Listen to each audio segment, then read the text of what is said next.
So in April of 1995, we left San Francisco. There's a big boat parade, kind of signaling us off and that kind of stuff. We then went up to Whidbey Island, up in the Seattle area, and we had planes from that air wing come on board. We then went down to San Diego, where we got our air wing from the San Francisco area. We got the last of our supplies, and then we were off for our first destination was Hong Kong. This was Hong Kong, 1995. It was still a British colony, and everyone was really excited.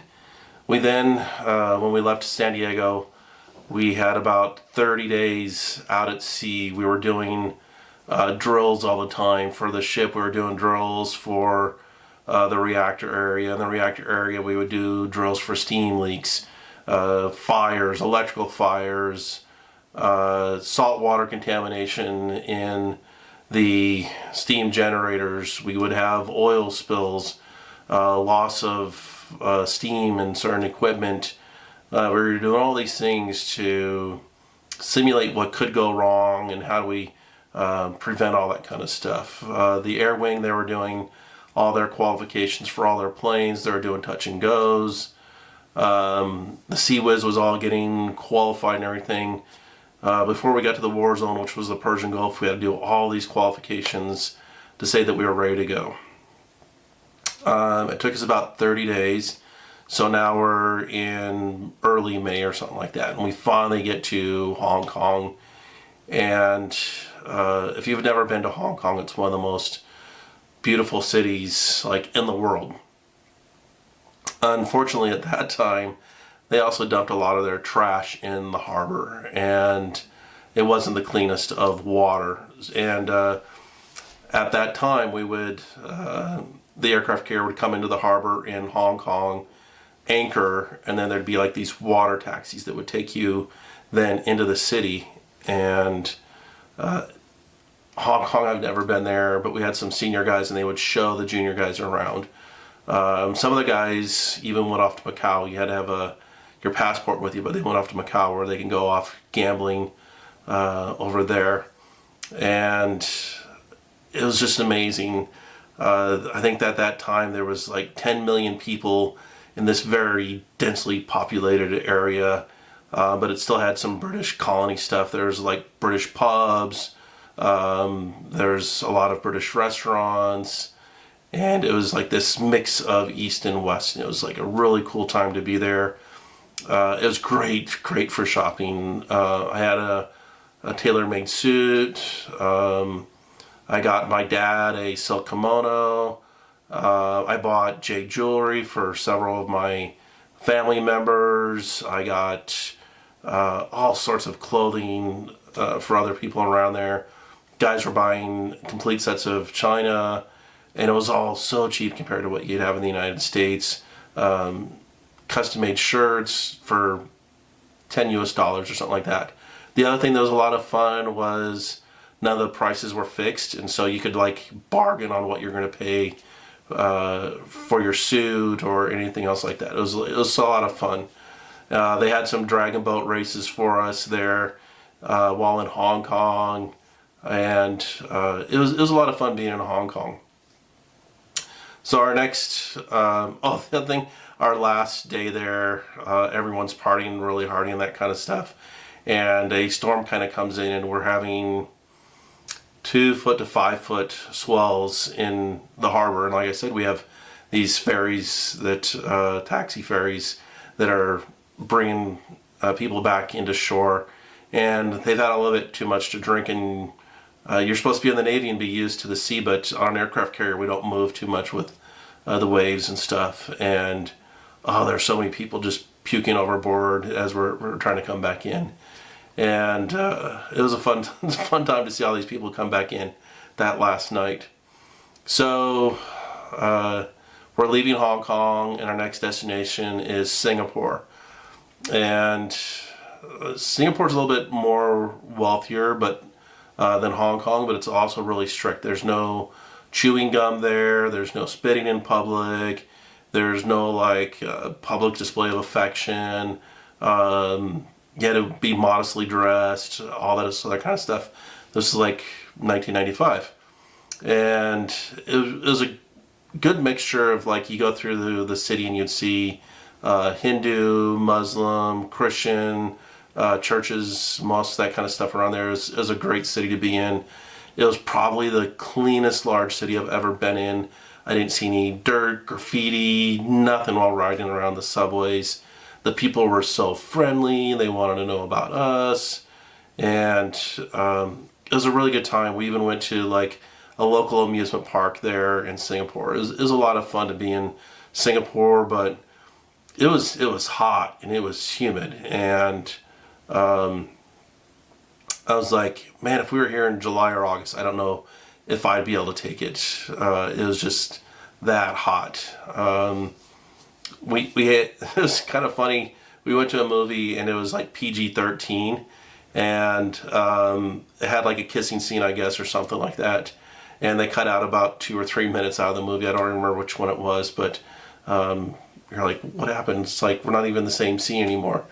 So that was kind of unusual, and so we had to learn about that.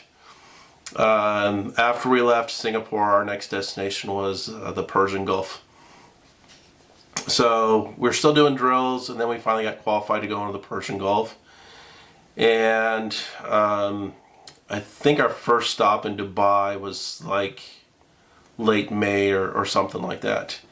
And one of the things we're all looking forward to, because it was so hot, was a room that had air conditioning. And we get into Dubai, and attached to several of the big hotels at the time were 9-hole golf courses, but also a skating rink. And you're like, wow, we're in the desert, but there's a skating rink? And the skating rink also helped cool parts of the hotel. But we were in like 100-degree heat down in the engine room and that kind of stuff. And we just wanted a cool place. So there'd be like, we would eat dinner, go up to our room, turn the AC down to like 60 degrees, and then just watch a movie or something and wait until night just before you go out to the city. Dubai has a gold district where you buy the jewelry, you weigh the jewelry, figure out how much gold is in there, and then you start bargaining on what you're going to pay for the jewelry after you pay for the gold type stuff. It was really amazing. There's like an entire street of just gold jewelers. It was some of the most beautiful stuff, and there's very few guards out there. They didn't have any problems with like stealing or anything. So that was a great thing. We did on one of our stops in Dubai, we did a desert safari where we did camel rides out to this oasis, and then they did falconry where they had a falcon and they released a rabbit and the falcon caught the rabbit, so that was really cool. We had our traditional meal there, whereas goat, a lot of rice, vegetables, that kind of stuff. We also had a lot of great shopping where we found perfumes were made there, and we went to like an ancient castle. We did some exploring around Dubai. 1995 Dubai is not anything similar to what 2024 Dubai is like. It's grown a lot bigger, a lot wealthier, so that all changed. But shortly after we got into the Persian Gulf, we were out at sea, and we were doing a replenishment with the USS Sacramento. I was walking through hangar bay just because it's something different when you go through a replenishment. And all of a sudden there's a ding, ding, ding, ding, ding. Brace for impact, brace for impact. And I was like, what's going on? And then all of a sudden, slam! The Sacramento and the Abraham Lincoln hit each other. And then the ships like kind of move apart.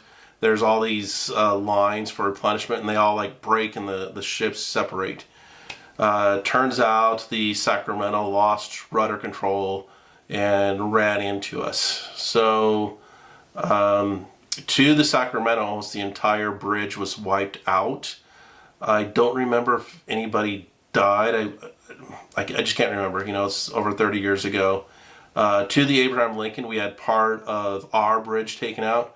Surprisingly, one of the areas was the weather room area, and so now the joke was, well, I guess the weatherman can just stick his head outside the hole and see what the weather's like, that kind of stuff. There's no deaths on the Abraham Lincoln. I know there was probably 10 people injured or something like that. So the Sacramento then goes back to, I think, Dubai or someplace like that, and they are down for like a month while they repair the bridge to the Sacramento. We just kind of do some temporary work while out at sea for the Abraham Lincoln, and we do some repairs the next time we're in Dubai to fix the bridge. So the next thing that happens, this is late May, early June of '95 when the Sacramento incident occurs. We're back in Dubai like June 30th or something like that, but we're required then to report to the hangar bay for a ceremony.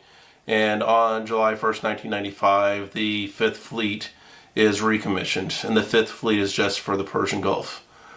So due to that ceremony, everybody that was on the Abraham Lincoln now has a plaque saying that